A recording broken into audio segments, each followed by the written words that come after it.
How many times have you stopped yourself from doing something out of fear of what others might think? How many opportunities, decisions, or even dreams have you sacrificed just to please others or avoid judgment? This constant fear of other people's opinions can be suffocating, as if we are trapped in a theater where everyone around us is an unforgiving critic. In this video, you will discover how to overcome this fear and live with authenticity by using one of the most transformative concepts in Carl Jung's psychology, individuation. We will explore how you can free yourself from the need for approval and connect with what truly matters, your true self. Stay with me until the end, because what you're about to learn could completely change the way you live. Individuation is one of the central concepts in Carl Jung's psychology. While it may sound technical, it describes something deeply human, the journey to discovering who we truly are. Jung believed that our psyche, composed of both conscious and unconscious parts, is always seeking balance.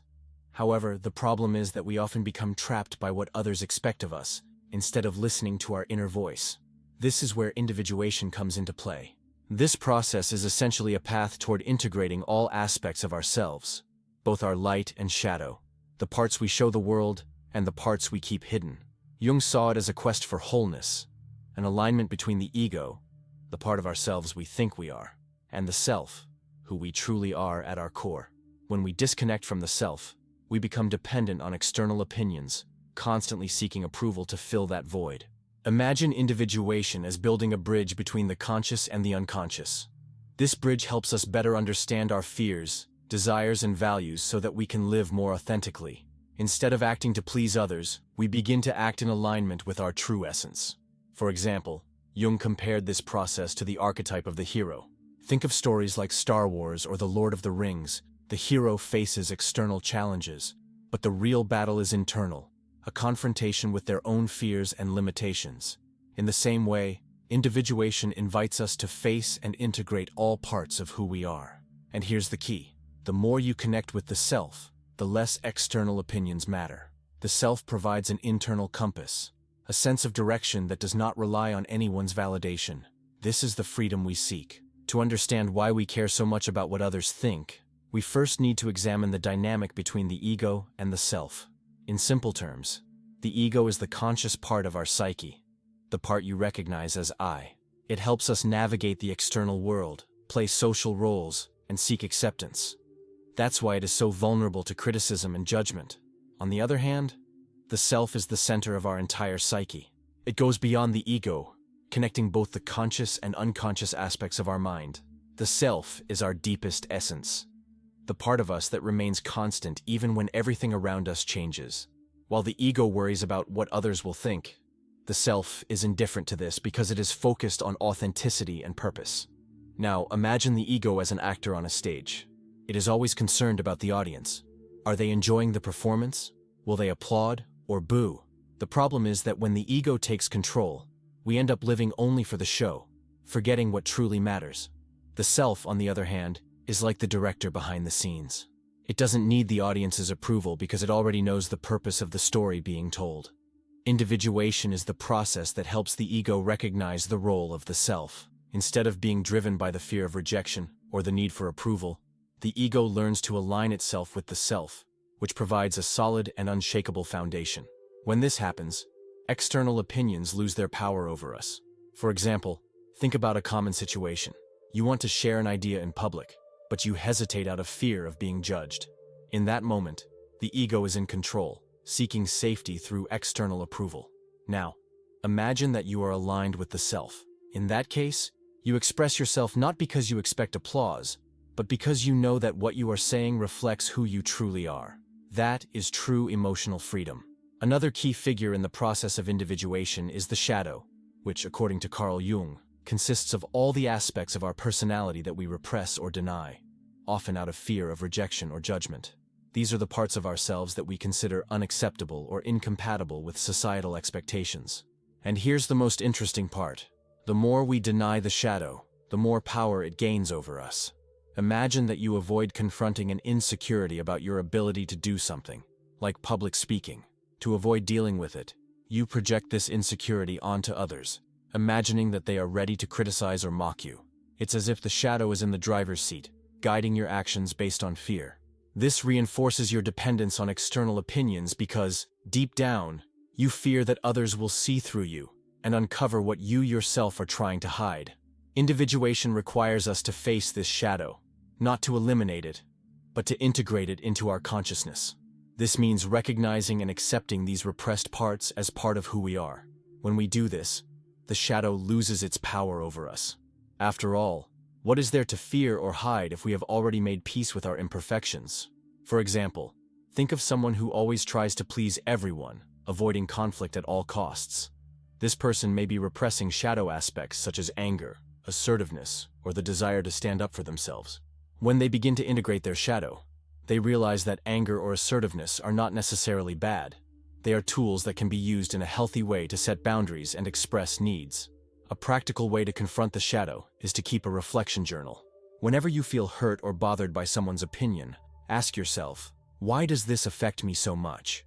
What does this reaction reveal about something I may not want to admit to myself? This exercise helps identify patterns and brings aspects of the shadow into the light of consciousness. As you integrate the shadow, something incredible happens. The need for external approval diminishes because you no longer fear being exposed.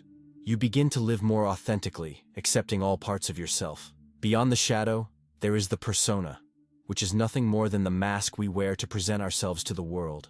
It's like a social outfit designed to help us navigate different environments and roles.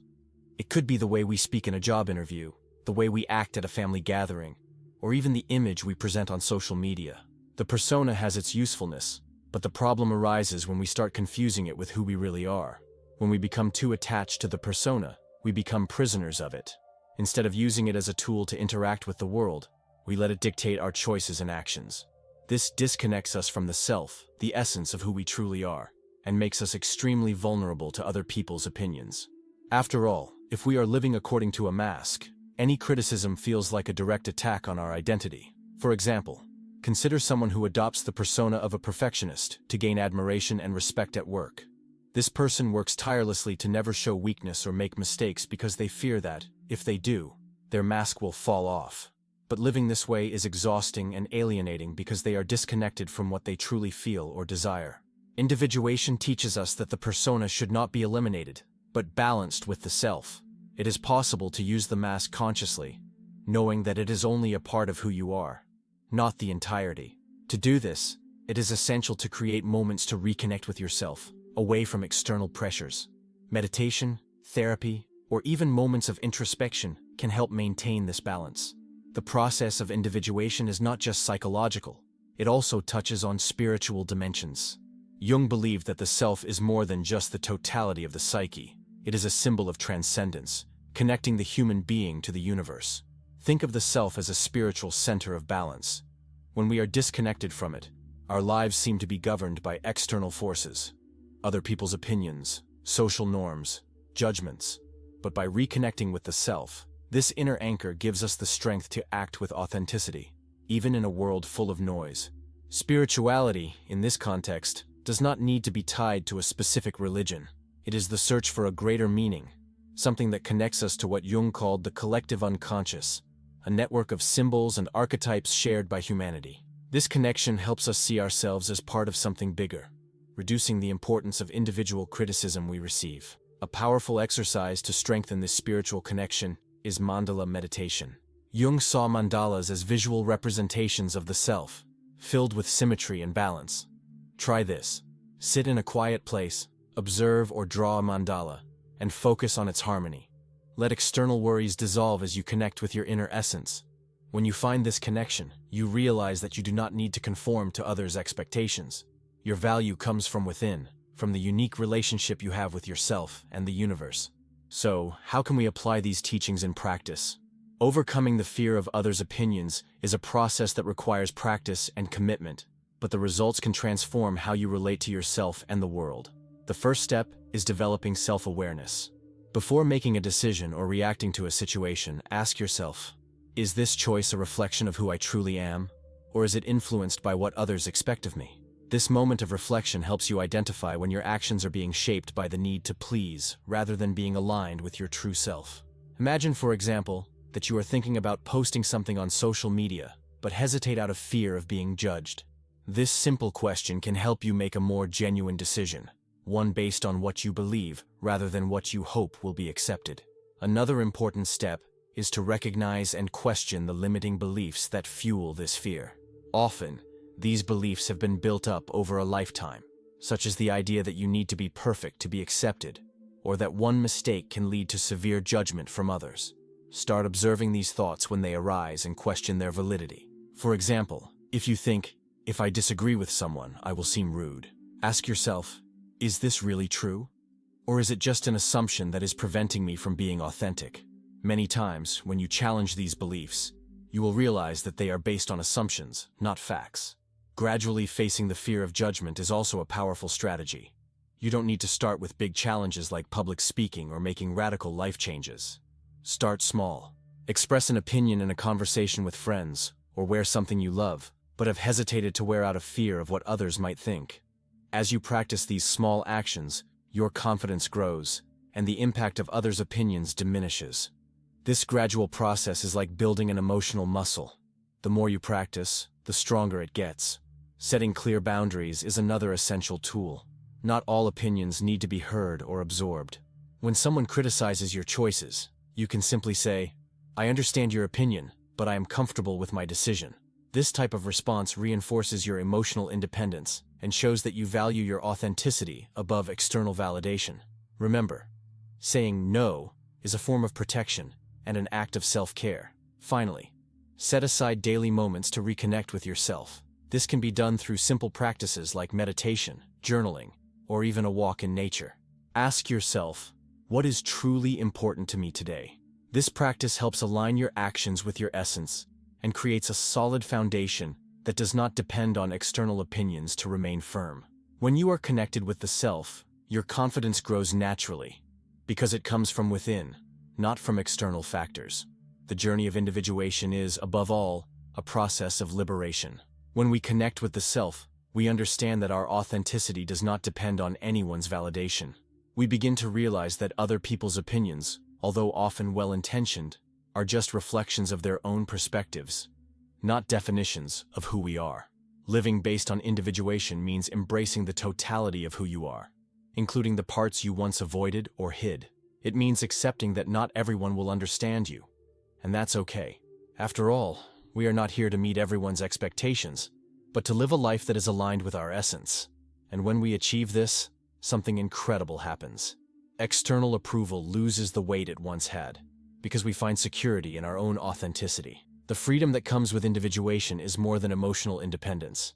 It is a complete transformation in how we relate to the world. When you act from the self, your choices are not just more confident, they become more meaningful because they reflect what is true for you.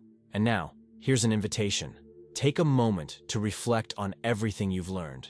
Ask yourself, which areas of my life are still influenced by the fear of others' opinions? And how can I start changing that today? Remember, the first step to transformation is awareness. If this video resonated with you, subscribe to the channel and turn on notifications to continue deepening your journey of self-knowledge and transformation. And to show that you watched until the end, comment below. My authenticity is my freedom. I'd love to hear your thoughts and exchange ideas with you in the comments. See you in the next video.